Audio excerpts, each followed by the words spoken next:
Pendant longtemps, notre pays n'a pas connu des transports publics. Le CNRD, quand il est arrivé, il en a fait un objectif. Des moyens sont dégagés pour ça. Et c'est l'autre base de l'utilisation de notre budget national. Une partie importante de ce budget a été allouée à l'achat des bus. Donc 50 bus sont commandés et payés, qui devraient arriver à la première quinzaine du mois de janvier 2025.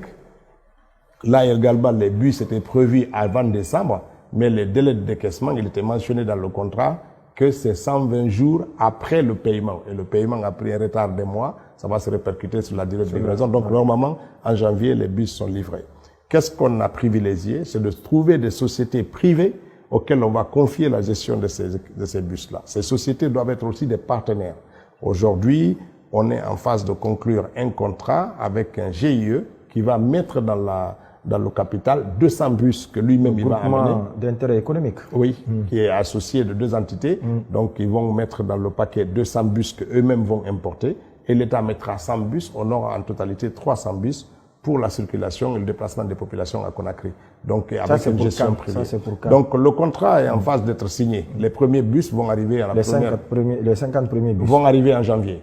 Donc, le contrat de gestion est en phase d'être signé. Et eux aussi, à partir de ce contrat-là, ils devraient être dans un délai raisonnable de fourniture de cela. Et puis, il y a eu des discussions assez intéressantes qui sont en train de connaître une évolution positive de monter les véhicules ici. Donc, on discute avec des constructeurs qui ont l'ambition, les terrains sont déjà acquis, les autorisations sont en cours de délivrance, pour qu'eux-mêmes, ils font l'assemblage des bus et des taxis dans notre pays ici, et cela va faciliter le renouvellement du parc de taxis et autres.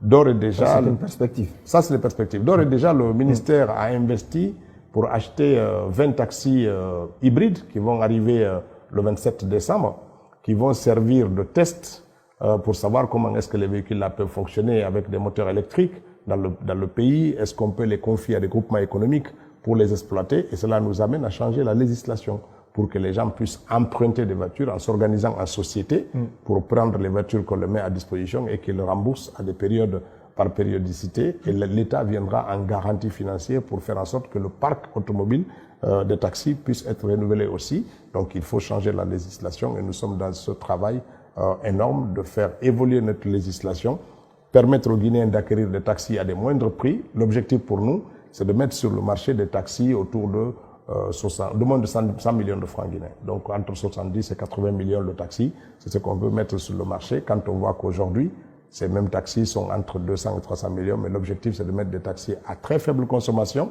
parce qu'il y a un petit moteur électrique et un moteur à essence qui permet de charger la batterie quand elle est vide. Et pour moins de 50 litres, vous pouvez parcourir 1000 km par exemple. Et si vous avez accès à ces véhicules à des prix raisonnables que vous pouvez rembourser par petite période, ça permettra à beaucoup de nos jeunes de se lancer dans cette activité-là. Donc ça c'est une très bonne perspective. Au changement du parc automobile qui est vieillissant. C'est l'objectif, tout en investissant sur des véhicules propres, parce que la pollution, c'est quelque chose qui nous touche et on est régulièrement alerté par le ministère de l'Environnement pour qu'on puisse pousser aussi au renouvellement. Et d'ailleurs, nous profitons de l'occasion pour dire que le gouvernement, on en parle, que les prochains achats du gouvernement, des véhicules administratifs, tiennent compte de ce paradigme-là pour investir dans des véhicules plus propres, pour faire en sorte que notre impact carbone puisse être réduit. Et quel est le coût de ces 50 bus? Est-ce que c'est un BOT ou bien c'est le gouvernement qui a acheté cash? C'est le gouvernement qui a acheté cash. Quel est le montant? C'est le gouvernement qui a acheté cash. Les premières factures qui ont été, je crois que c'est 5 millions de dollars environ.